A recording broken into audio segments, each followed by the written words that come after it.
भाई Legendary formula पढ़ रहे हैं हम। ठीक है, अब लीजेंड्री फार्मूला होता है सबसे पहले डबल डेरिवेटिव।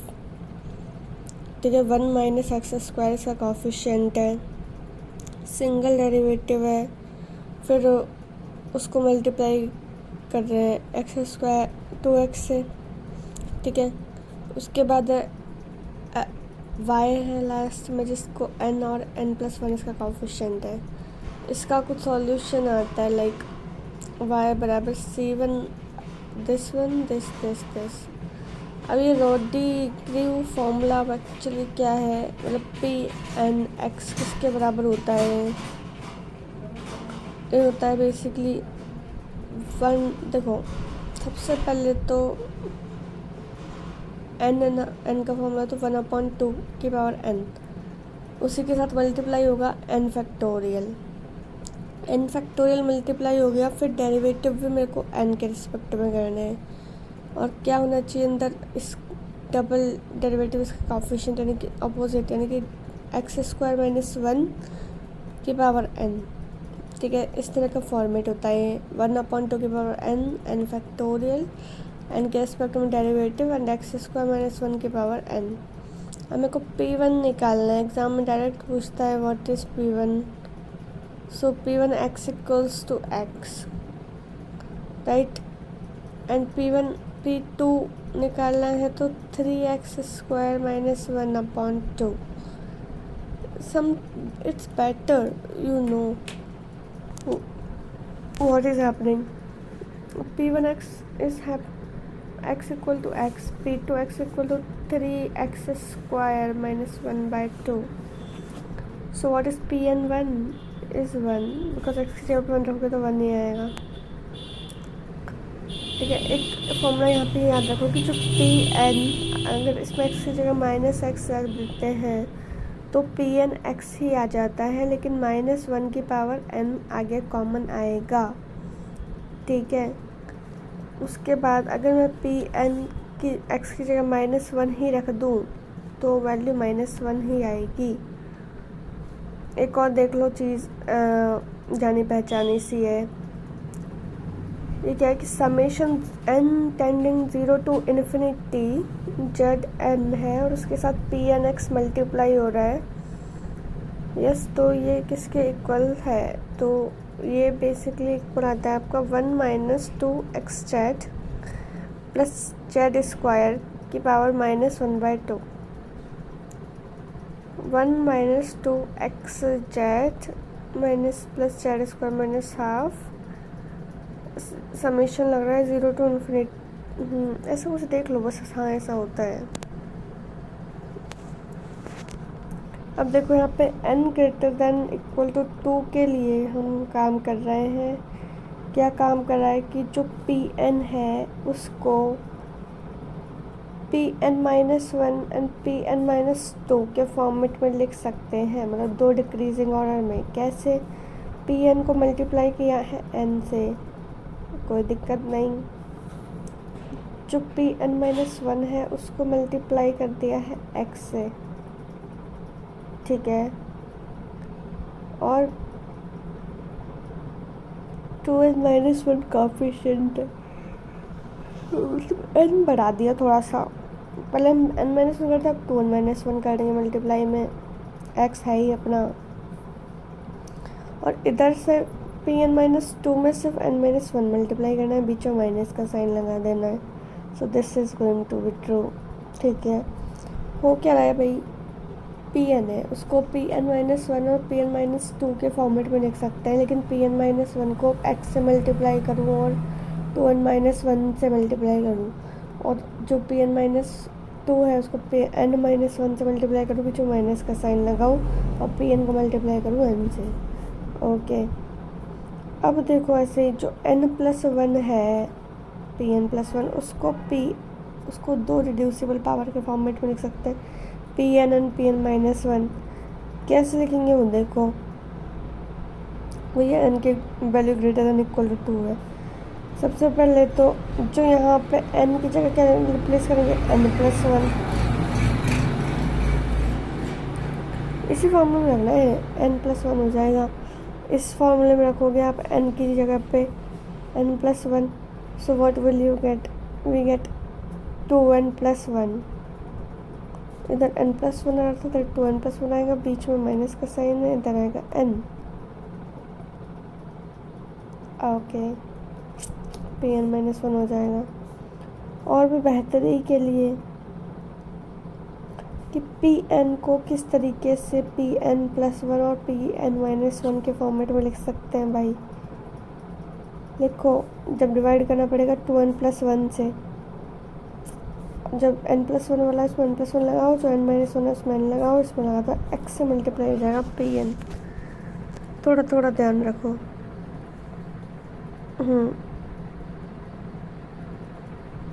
अब MPn जो है इसको डेरिवेटिव के फॉर्मेट में लिखना है। एक तो Pn' ये आ गया और एक आएगा Pn-1'। ऐसे केस में Pn' को x से मल्टीप्लाई करना पड़ेगा और Pn को n से, क्योंकि Pn है n आगे है, दो डेरिवेटिव के फॉर्मेट में लिखना है। एक Pn' है, एक Pn-1' है, तो Pn' को s से मल्टीप्लाई कर दो। एक फॉर्मूला ये है कि Pmx और Pnx ऑर्थोगोनल प्रॉपर्टी है कि 0 हो जाएगा जब m बराबर n ना हो। एक 1 से -1 इक्वल टू 2n+1 हो रही है। ये क्रॉनिकल डेल्टा मल्टीप्लाई कर देना, इसमें 0 होता है जब बराबर नहीं है, 1 होता है जब बराबर है। भाई अब हार्माइट पॉलिनोमियल पढ़ेंगे। इसमें यहाँ पे d" है, दिख रहा है, इधर 2x और इधर 2λ, इस टाइप का कुछ पॉलिनोमियल है। हार्माइट पॉलिनोमियल का जो पहला पार्ट है वो ये है।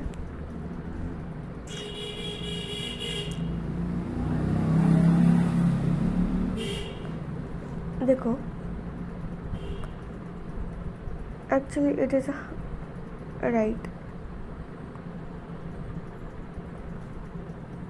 देखो HNX जो है उसको अगर मल्टीप्लाई करते हैं 2x से और माइनस करते हैं उसी का डेरिवेटिव, तो हमारे पास आंसर आता है HN+1। ठीक है, अब यहाँ पे है कि जो HN-x है उसका डेरिवेटिव सिर्फ कैसे निकालोगे, पावर एक रिड्यूस हो गई, HN-1 हो गया, 2n मल्टीप्लाई कर देना आपस में, तो ज़्यादा ईजी है। बल्कि हरीश का डेरिवेटिव निकाल रहे हो तो हरीश के डेरिवेटिव में से एक माइनस होगा और 2n मल्टीप्लाई हो जाएगा। खैर, H0 की वैल्यू डायरेक्ट पूछी थी एग्ज़ाम में, H0x = 1, H1x = 2x, H2x = 4x² - 2। It's like that one, मतलब तो 2 के पावर में चलेगा सब कुछ, और जितना है ना उतना पॉलिनोमियल बन जाएगा। ठीक है, सबसे पहले H0x = 1, H1x = 2x, H2x = 4x² - 2, H3x देखते जाओ कौन सी पड़ेगी, 2 दूनी 4, 4 दूनी 8 वाला आएगा, -12x। 4 में जाना है तो 8 दूनी 16,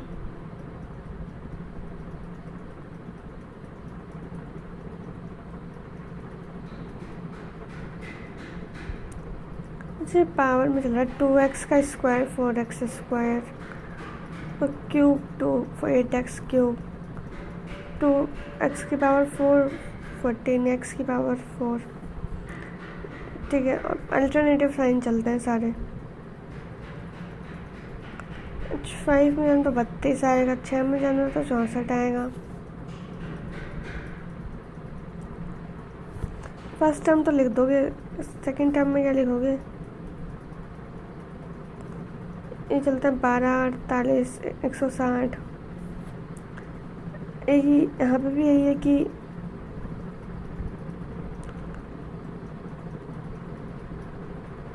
HNX है ना, इसको इस फॉर्मेट में लिख सकते हैं। अगर अंदर माइनस है ना तो माइनस बाहर पावर में भी लगा दो -1 की पावर n। ये क्वेश्चन पूछा था एग्ज़ाम में कि -∞ से ∞ e की पावर -x स्क्वायर है और hn का भी स्क्वायर कर रहे हो हम, तो वैल्यू क्या आती है भाई? इतने स्क्वायर कर रहे हो तो 2 की पावर n तो आना कंपलसरी है, और इसमें n फैक्टोरियल ना आए ऐसा कैसे हो सकता है? 2 की power n multiply n factorial, और पाई की पावर हाफ आ रहा है। 2 की पावर n पाई की पावर 1/2 n फैक्टोरियल। ये याद रखो, आयर टैक्स बड़ा होता है इससे, ठीक है भाई। ये क्वेश्चन मेरे कॉलेज लेक्चर में कुछ इस टाइप का आया था कि मेरे को सिर्फ ये दे रखी थी आइगन वैल्यू और आइगन वेक्टर निकालना था, तो मैंने सेटिस्फाई करवा के देख लो भैया, ऑप्शन में से जो सेटिस्फाई हो जाए, लीनियर प्रॉपर्टी बना दे, वही आंसर है। ये लंगूरे पॉलिनोमियल क्या होता है? जो लंगूरे पॉलिनोमियल है बहुत ही अच्छा पॉलिनोमियल है एक्चुअली। इसके अंदर एक्सपोनेंशियल भी आता है और नीचे फैक्टोरियल भी आता है। एल से इसको डिनोट करते हैं। सबसे पहले exponential divided by n factorial, उसके बाद एन के रिस्पेक्ट में डेरिवेटिव किया है, और अंदर क्या आएगा? अंदर एक्सपोनेंशियल का उल्टा एक्स की पावर n मल्टीप्लाई e की पावर -x, x की पावर n और e की पावर -x। Okay, yes. तो लैगुरे पॉलिनोमियल क्या होता है? E x divided by n factorial, n derivative है x n e की पावर -x, L0 x बराबर 1, L1 x बराबर -x प्लस 1, ठीक है। L0 1 हो गए, L1 -x प्लस 1 और 2 फैक्टोरियल L2x बराबर क्या हो गया? x square -4x plus 2। 3 factorial में क्या हो जाएगा? -x³ plus 9x square,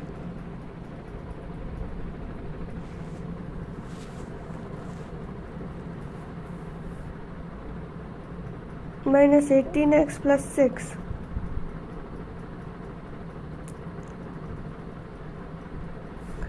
okay, L1x क्या हो गया? -x प्लस 1, L2x बराबर x स्क्वायर -4x प्लस 2।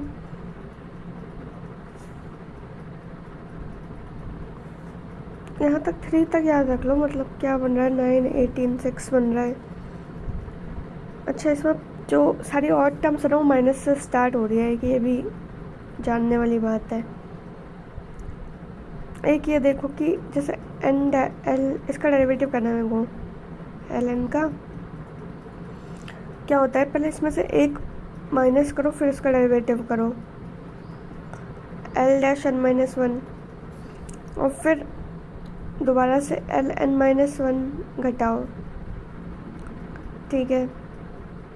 उस पर डेरिवेटिव नहीं है, दोनों n-1 है, पर ये लंगूरन ने क्या कर दिया कि एक पे डेरिवेटिव बना दिया।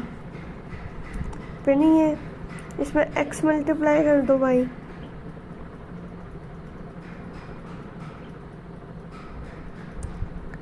x मल्टीप्लाई करते ही ये तो एज इट इज़ है, ये ln रह जाता है, इसमें मल्टीप्लाई n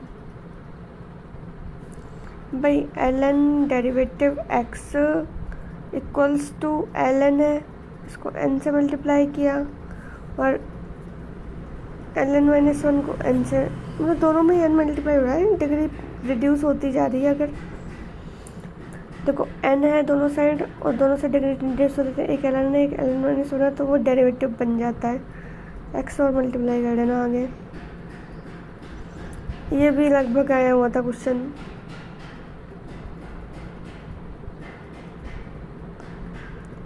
देखो n+1 है, रिड्यूस करो, एक बार n एक बार Ln-1, ठीक है। n+1 से मल्टीप्लाई, इधर किससे होगा? 2n+1 में से x घटाना पड़ेगा, ठीक है, और इधर n है भाई। ln 0 की वैल्यू भी 1 होती है, ये देख लेना, ये जो वैल्यू होती है आयु, ये क्रॉनिकल mn होती है, यहाँ पे mn।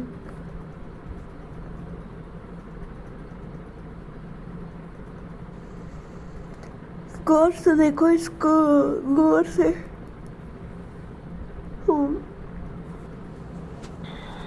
जनरेटिंग फंक्शन कुछ इस टाइप का होता है, e minus x by 2 ln x। इसको k और लगा दिया आगे तो -1 की power k n plus k हो जाएगा, ये डेरिवेटिव हो जाता है, इसकी वैल्यू 1 है। 0 के टर्म्स में आ जाएगा, फैक्टोरियल के टर्म्स में, मतलब कि n plus k factorial upon n factorial k factorial. इसकी वैल्यू n के बराबर होती है ln डैश 0 की वैल्यू। डबल डेरिवेटिव करना चाहते हो तो nn-1/2 कर देना।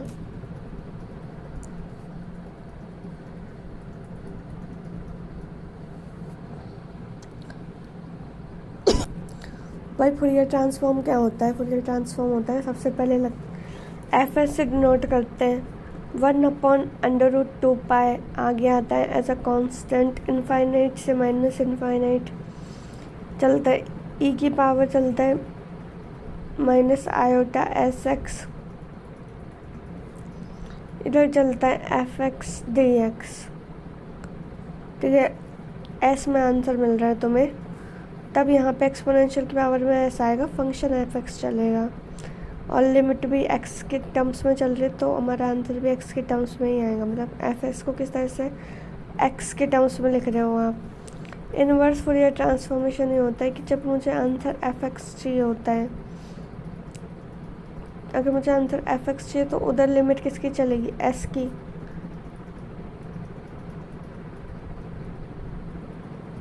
देख लेना क्या दे रखा है, उस हिसाब से कर दे जाओ। पर जब भी मुझे x चाहिए, s के रिस्पेक्ट में कर रहा हूँ ना, तो ये s में ही आएगा। फिर एक्सपोनेंशियल की पावर s में ही आती है, मतलब पॉजिटिव में आ रही है एक्सपोनेंशियल की पावर। और जब x है तो इसकी पावर किस में आ रही है? माइनस में।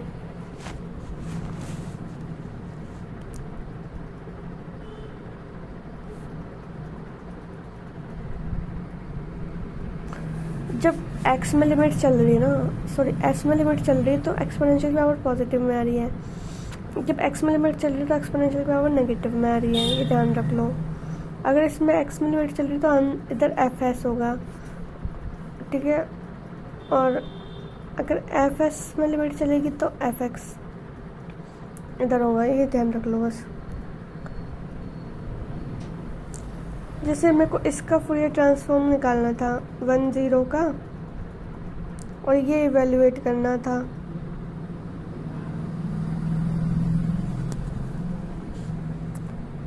तो देखो जो EI/SX है ना, इसको cos SX और आयोटा साइन SX के फॉर्मेट में लिखते हैं। साइन और फंक्शन होता है, cos इवन फंक्शन होता है।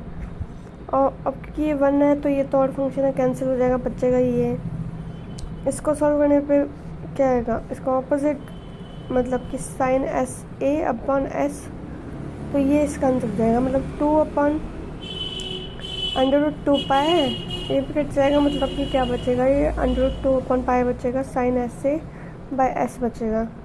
ठीक है, अब ये वैल्यू किसके बराबर हो जाएगी? है ना, जो वैल्यू है ये पाई और 0 के बराबर हो जाएगी। थोड़ा सा ध्यान रखो वैसे मैच करके। फुरियर ट्रांसफॉर्म, अब साइन ट्रांसफॉर्म और कॉस ट्रांसफॉर्म कुछ नहीं है, इसको साइन में तोड़ लो, कॉस में तोड़ लो। fx और fx पे काफ़ी कुछ डिपेंड करता है, क्योंकि जैसे मान लो अगर fx इवन फंक्शन है तो इवन फंक्शन इवन हो जाएगा। अगर तो ये मेरे पास जो बचता है ये पूरा क्या बचता है? Cos function. ठीक है, √2π 0 to infinity fx cos sx dx। Okay, और अगर मेरे पास मान लो fx ऑड फंक्शन है तो ये तो 0 हो जाएगा, और क्या हो जाएंगे? इवन, तो साइन वाला टर्म चलेगा, आंसर कॉस में, फिर ये इसको साइन सीरीज बोलते हैं। फॉर्मूला पहले ही रख लो कि एक्सपोनेंशियल की पावर -ax साइन sx आता है, तो साइन के फॉर्मेट में कैसे एक्सपेंड करते हैं भाई? यहाँ पे है कि e की power -ax a2 plus a² plus s²। Sine का वैसे भी ऐसे ही करते हो ना। इधर अंदर क्या बचता है? -a sine sx -s cos s x. एक बार ए करके कर लो, एक बार एस करके कर लो।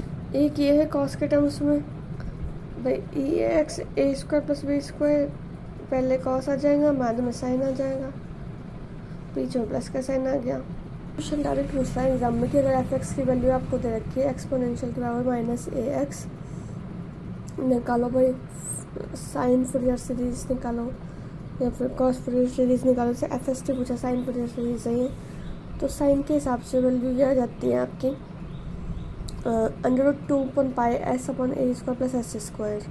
और जब आप कॉस के टर्म्स में निकालोगे तो √2 ए स्क्वायर प्लस एस स्क्वायर। इसको ऐसे ध्यान रखो, जब आप साइन के सीरीज में निकालोगे फॉर्मूला, ठीक है, तो जब आप इसका इंटीग्रेशन करोगे तो आएगा तो कॉस ही, और कॉस का लैप्लेस फॉर्मूले से क्या होता है S/A square plus s square, ये होता है।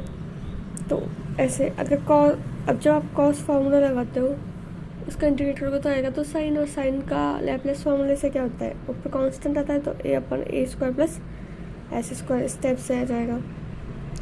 एक ये फॉर्मूला देखो,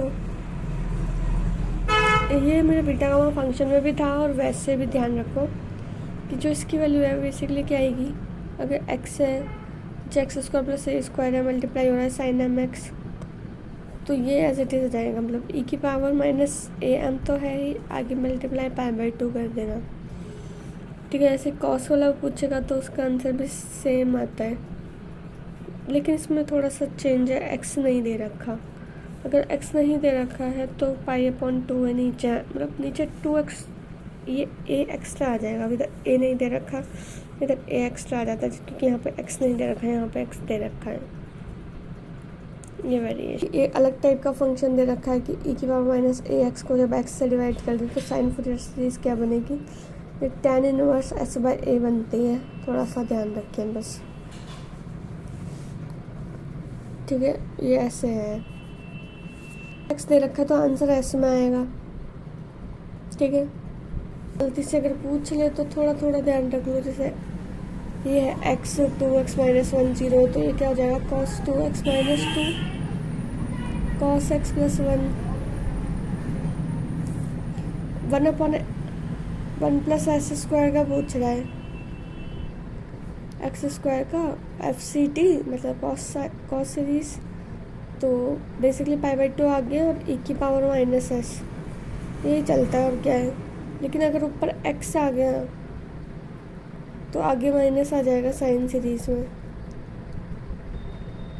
माइनस π/2 e की power minus S. Most important formula है, जैसे मानो कि मेरे पास कोई f(x) है, उसको मैं x से मल्टीप्लाई कर रही हूँ, दिया हुआ है मान लो, और ये साइन सीरीज पूछ रहा है मुझसे।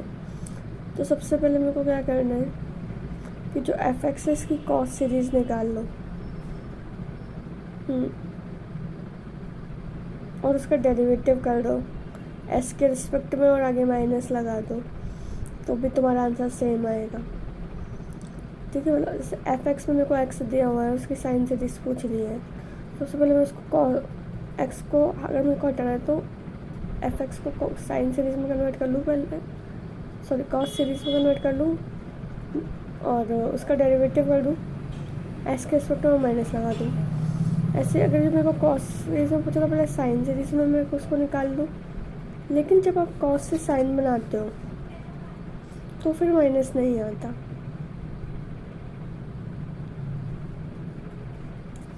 साइन से साइन कर रहे हो तब माइनस आता है। ऐसे बचोगे माइनस आ गया, फिर मैच नहीं हो रहा, माइनस नहीं आया।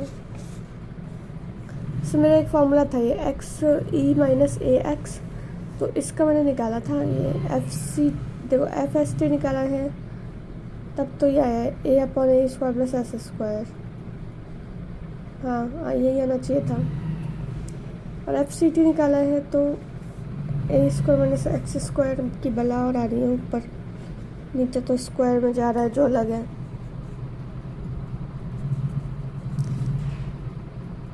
a square plus s square का भी होल स्क्वायर चल रहा है, इन सीरीज निकाल लेंगे तो फिर ये आएगा 2as a square plus s square 2।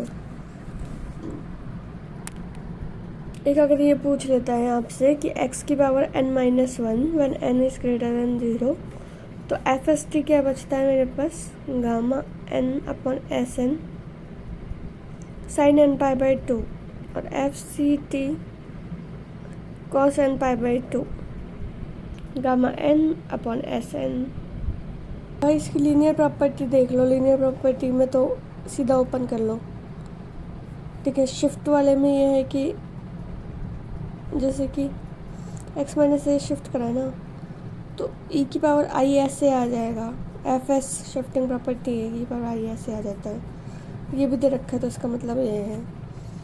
ठीक है, और अगर a मल्टीप्लाई कर रहे हो ना तो ये आपका आ जाएगा इस तरीके से, 1/a/f(s/a), change of scale property. Modulation theorem क्या कहती है कि f s is the complex Fourier transform, जैसे f x cos a x है तो ये बराबर हो जाता है half f s plus a plus f s minus a. Convolution theorem क्या है, इनफाइनाइट से minus infinite f u g x minus u d u h x के बराबर। भाई हंकल ट्रांसफॉर्म क्या होता है, इससे एक क्वेश्चन आता है एग्ज़ाम में, है ना। बेसिकली हंकल ट्रांसफॉर्मेशन जैसे एफ एक्स का कर रहे हो तो 0 to इन्फिनिटी लिमिट लगती है एफ एक्स की, उसके साथ मल्टीप्लाई होता है एक्स। ठीक है, और फिर यहाँ पे बेसल फंक्शन आता है इसके अंदर हंकल ट्रांसफॉर्मेशन में, Bessel function s x z n s x. फिर हमारा आंसर जो आएगा वो एफ एस के फॉर्मेट में आ जाएगा। ये first kind order of n है। ठीक है, अब ये इस अगर इसमें एक्स भी मल्टीप्लाई करिए तो ये कर्नल ऑफ हंकल ट्रांसफॉर्म हो जाता है। इन्वर्स करना चाहते हो तो इन्वर्स में कर लो, उसमें कोई आपत्ति है नहीं। इन्वर्स एफ एक्स निकालोगे तो उधर एक्स के टर्म्स में लिमिट चलेगी। ठीक है, तो अब हम सारे जीरो ऑर्डर वाले निकाल रहे हैं। ये आंसर डायरेक्ट पूछता है, जैसे ई की पावर माइनस ए एक्स है, अब जीरो ऑर्डर वाला हंकल ट्रांसफॉर्मेशन पूछ रहा है, यानी कि एच जीरो। तो ये वैल्यू किसके बराबर जानती है, a upon a square plus s square 3/2 के। ठीक है, ये वैल्यू याद रख लो, a upon a square plus s square 3/2। Zero transformation जब इसका करते हैं ना, ई की power minus a x by x का, तो आता है 1/√a square plus s square. ठीक है, sine a x by x का करते हैं तो यह आता है 1/√a square minus S square, जिसको और कॉस ए एक्स का करते हैं तो एस में से माइनस होता है 1/√s स्क्वायर माइनस ए स्क्वायर। एच के फॉर्मेट में भी लिख देते हैं कई बार। भाई फर्स्ट ऑर्डर का और ध्यान रख लो, फर्स्ट ऑर्डर का ये कि उसमें ऊपर एस आ जाता है, जबकि जीरो ऑर्डर वाले में ऊपर ए आ रहा था, S A square plus s square 3/2। इसका कर रहे हो, ये वाला क्वेश्चन पूछा है RPSC में कि 1/s माइनस ए अपॉन एस, देखो 1/s A upon S √a square minus S square. इसका पूछोगे तो कोई दिक्कत वाली बात नहीं है, बस a बाई एस एक्स्ट्रा आ रहा है। अच्छा, ये कॉस बन गया। और जब इसका करना चाहते हो तो एक ये भी थोड़ा अच्छा है, √a square plus s square है, माइनस ए घटाओ डिवाइड कर दो एस से, √a square plus s square minus A divide by S. चलिए इस फॉर्मेट में भी लिखा सकता है एच एस माइनस ए के फॉर्मेट में। इन्वर्स करो तो पता होना चाहिए ना, सेम आता है इन्वर्स में भी, कोई दिक्कत वाली बात नहीं है। यह आ जाएगा 0 में 0, इसका यह आता है, पता है तुम्हें। इसका मालूम है, ये होता है, ये इसका 1/s सेम है। थोड़ा जगह पहचानना है, थोड़ा ध्यान रख लो। इसकी भी लीनियर प्रॉपर्टी तो सेम ही होती है, कोई अंतर नहीं लीनियर प्रॉपर्टी में। चेंज इन स्केल में भी थोड़ा सा चेंज है, 1/a पर रहता है बाहर। ठीक है, बाकी तो सेम है। डेरिवेटिव देख लो, बढ़िया है। इसे इसका डेरिवेटिव क्या है, s/2n चलता है। इधर एक ज़्यादा है, इधर एक कम है, कम वाले में ज़्यादा वाले में कम मल्टीप्लाई किया है n-1, और कम वाले में ज़्यादा n+1, n greater than equal to 1। यहाँ पे मलीन ट्रांसफॉर्मेशन क्या है भाई, मलीन ट्रांसफॉर्मेशन में 0 से इन्फिनिटी तक है, मामला एफ एक्स है एज इट इज़ एक्स की पावर चलती है मलीन में एक्स की पावर चलती है s-1 dx। ठीक है, ये एक्स की पावर चल रही है और s>0। इन्वर्स चलते तो इन्वर्स कर लो, इन्वर्स करने पे 1/2 पाई आई हो जाता है एफ एस। एक्स की पावर यहाँ पे फिर -s चलेगी। इस तरह की लिमिट है भाई। लीनियर प्रॉपर्टी तो लीनियर ही है, और जब आप चेंज इन स्केल दे रहे हो तो 1/a की पावर s आ जाता है आगे। और शिफ्ट वाले में तो x की पावर a से मल्टीप्लाई कर रहे हो तो s+a हो जाएगा। x की पावर जब a कर रहे हो जस्ट तो 1/a f s/a। ये भी एक तरह से शिफ्टिंग ही है। थोड़ा सा ध्यान रखो, यहाँ मल्टीप्लाई होते तो एक पावर अलग आ जाता है मामला। ये क्वेश्चन पूछा है एग्ज़ाम में कि 1/x f 1/x मलीन ट्रांसफॉर्मेशन क्या होता है भाई। f 1 - s होता है, शिफ्टिंग है ये। log x की पावर n f x, तो ये डेरिवेटिव में कन्वर्ट हो जाएगा। n डेरिवेटिव है f s का, ये भी ध्यान रख लो। और f'(x) है वो किसके बराबर आता है, एक डेरिवेटिव देखो f s-1 और s-1 बाहर है, माइनस लगा दिया। बड़ा अजीब सा डेरिवेटिव इस मलीन का, तो मलीन था अलग क्या है, f है s-1 अंदर और s-1 बाहर और माइनस लगा दिया। n बार कर रहे हो कोई दिक्कत नहीं, -1 की पावर n लगाया। f s-n कर लो, जितनी बार करते हो ना उतना s में से माइनस करते हो। ठीक है, वही गामा में लगा देना नीचे s-n, ऊपर s लगा देना s गामा s, नीचे gamma s-1 multiply f s-n।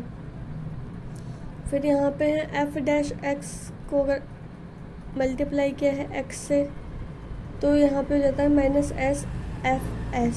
ठीक है, x f'(x) equal to -s f s। अब यहाँ पे m है यार, ये तो सिंपल है।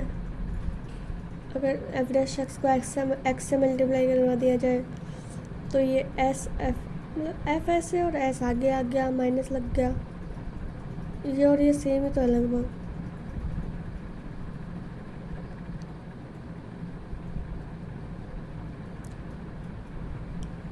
फिर इधर double derivative s² f s, शायद ये वाला भी आया था पर उसका फॉर्मेट चेंज था। तो इसकी वैल्यू क्या होती है, इंटीग्रल की -1/s और s में 1 जोड़ दिया और आगे माइनस लगा दिया। अच्छा टॉपिक आया है इतने देर बाद। ये सेकंड ऑर्डर जो PDE है उसका अंदर क्लासिफिकेशन है ऑफ PDE कि हाइपरबोलिक है, पैराबोलिक है, इलिप्टिकल है। तो तुम जानते हो कि ये आपका व्हाट इज़ आर मतलब double derivative of x, t मतलब डबल डेरिवेटिव ऑफ y, और ये है x के डेरिवेटिव और y का डेरिवेटिव कंबाइन होता है, उसको s बोलते हैं। तो बेसिकली मेरे को s² - 4rt करना है। अगर वो ग्रेटर देन 0 आ जाता है तो हाइपरबोलिक है, इक्वल टू 0 आ जाता है तो पैराबोलिक है, लेस देन 0 आता है इलिप्टिकल है। 4 क्वेश्चन पूछे हैं भाई साहब RPSC ने इससे। अब ठीक है, सॉल्यूशन किस टाइप का आता है वो मेरे को मालूम नहीं। सर एक लैपलेस इक्वेशन का पूछा था कि लैपलेस इक्वेशन किस फॉर्मेट की है। अब इसके कोफिशिएंट काउंट करने हैं आपको। तो देखो s² का कोफिशिएंट 0 है, r का कोफिशिएंट 1 है, t का कोफिशिएंट 1 है। तो ये always greater than less than 0 आएगा। अगर ये लेस देन 0 तो ये इलिप्टिकल है, तो ये याद रख लो, Laplace equation is always elliptical. तो ये अगेन ये क्वेश्चन दे रखा है इस टाइप का।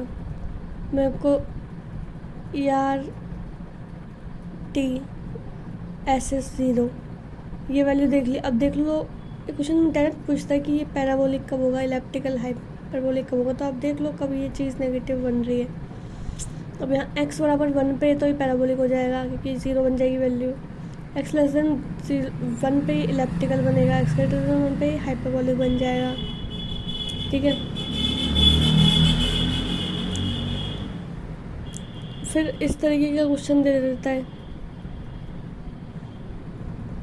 कर सकते हो, कोएफिशिएंट ले लेना। फिर यहाँ पे है, आपसे पूछेगा कि कौन से क्वाड्रेंट में ये हाइपरबोलिक होगा, इस टाइप का क्वेश्चन पूछा है। तो क्वाड्रेंट से मतलब यहाँ पे एक्स और वाई चेक करके देख लो भाई, मेरे को हाइपरबोलिक चाहिए, मतलब ग्रेटर देन 0 कब हो सकता है, ये कंडीशन लगा के देख लेना कि किस किस क्वाड्रेंट में ये कंडीशन सेटिस्फाई हो रही है हाइपरबोलिक की। ठीक है, एक क्वेश्चन ये पूछेगा, इस टाइप से पूछा हुआ है कि यहाँ पे एक्स क्या हो, वाई क्या हो। ठीक है, तो काफ़ी सारी कंडीशंस दे रखी थी, जैसे कि ये क्वेश्चन दे रखा है। तो ये इसको सॉल्व करके फिर इसमें वैल्यू सेटिस्फाई करवाते जाना। जैसे ये है, अगर ऐसा हो गया तो पैराबोलिक हो जाएगा, ये तो मेरे को पता ही है। ऐसे होने पे हाइपरबोलिक होगा। बाकी आप अपनी सुविधा के अनुसार देख लेना। ये क्वेश्चन पूछा था कौन से क्वाड्रेंट में है, तो क्वाड्रेंट निकाल लेना। ठीक है, तो क्वेश्चन इस टाइप का दे दे, है ना, इसका तो मैं डायरेक्ट आंसर बता देती हूँ, इसका आंसर पैराबोलिक है। अब इसमें क्या करता है, मैं आइगन वैल्यू निकालता है ऐसे क्वेश्चनों में। पहले तो इसको एज ए मैट्रिक्स के फॉर्मेट में लिख लो, एक्स वाई जेड।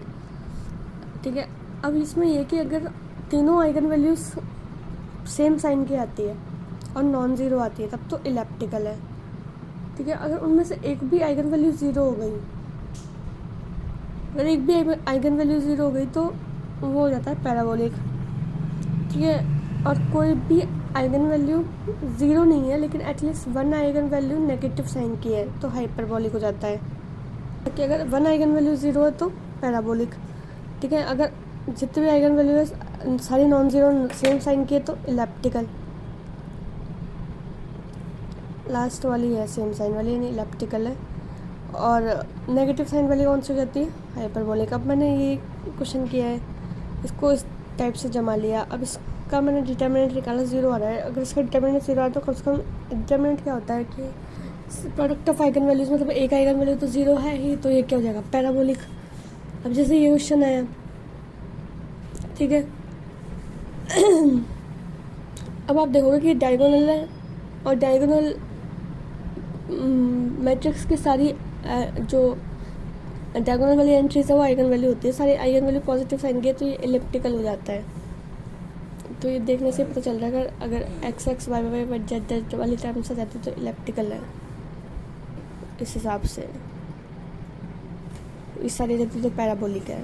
और जैसे ये क्वेश्चन आया था उसमें इस कंडीशन बनती है इसको सॉल्व करने पे कि अगर ऐसा होता तो पैराबोलिक है, ये हाइपरबोलिक। थोड़ा थोड़ा ध्यान रखो।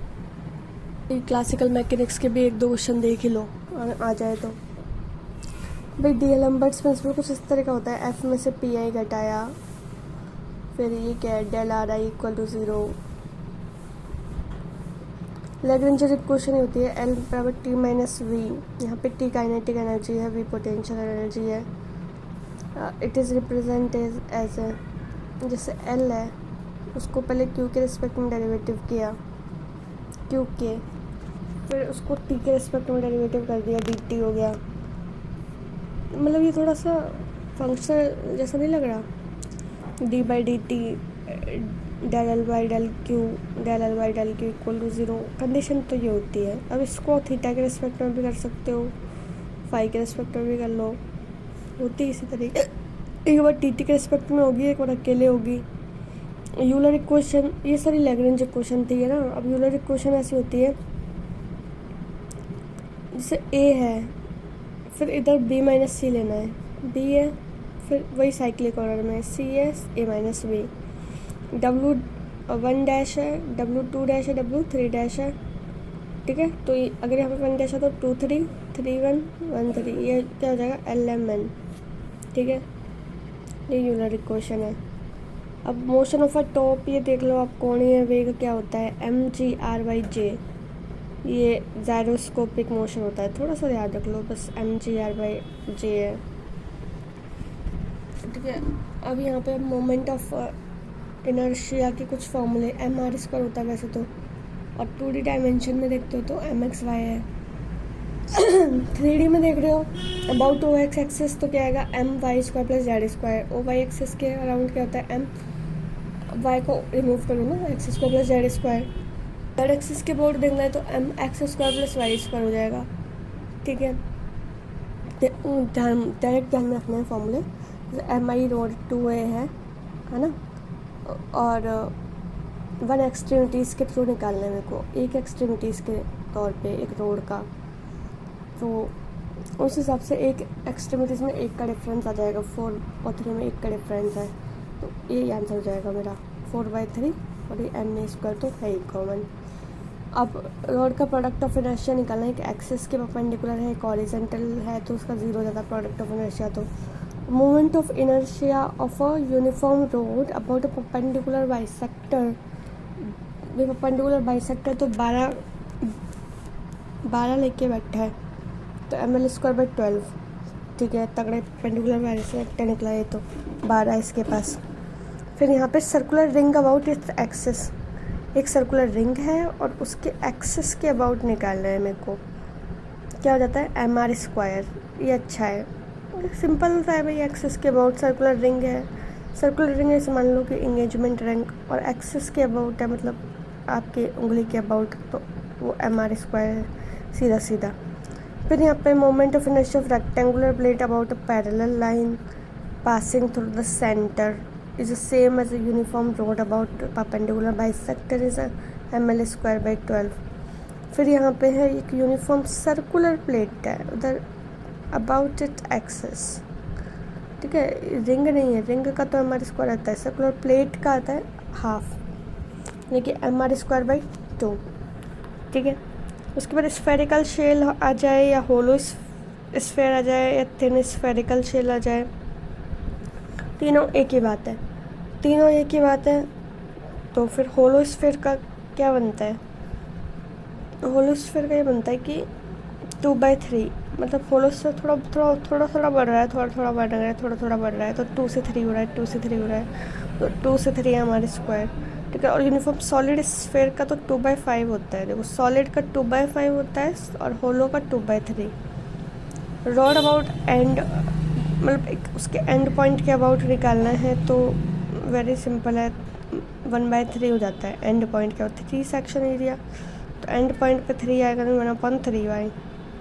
Road about centre ml square by 12, and पे तो 3 है और सेंटर पे m/12 है। Hoop about symmetric axis is mr square, equilateral triangle में ml स्क्वायर बाई 2। फिर यहाँ पे है सॉलिड सिलेंड्रिकल डिस्क में क्या हो जाएगा mr स्क्वायर बाई 2। अब सिमेट्रिक एक्सिस के अबाउट देखना है तो भाई हाफ होता है, और सेंट्रल डायमीटर के अबाउट देखना है तो 1/4 हो जाता है सिलेंड्रिकल में। ठीक है, सिलेंड्रिकल में 1/4 हो जाएगा, सिमेट्रिक एक्सिस के अबाउट हाफ हो जाता है। हुप का हो जाता है mr square about symmetric axis. ठीक है, road about centre is ml square by 12, road about and is 1/3, uniform solid sphere 2/5, hollow sphere is spherical shell is 2/3, uniform circular plate is mr 1/2 and rectangular वाला 1/12, circular ring about its axis is mr square and perpendicular bisector ml square by 12, about the extremities is 4/3,